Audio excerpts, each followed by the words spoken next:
আসসালামু আলাইকুম। আজকে আপনাদের মাঝে নতুন একটি ভিডিও নিয়ে হাজির হলাম। তো আজকে আমরা আছি ক্যানন LBP 6230 এই মডেলটি নিয়ে। এই মডেলটি আমরা আজকে আনবক্সিং করব।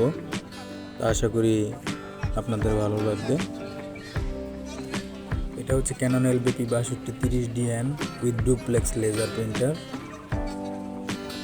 তো আশা করি আনবক্সিং ফুল ভিডিওটি দেখে উপকৃত হবেন, আমাদের সাথে থাকবেন। চলুন শুরু করা যাক।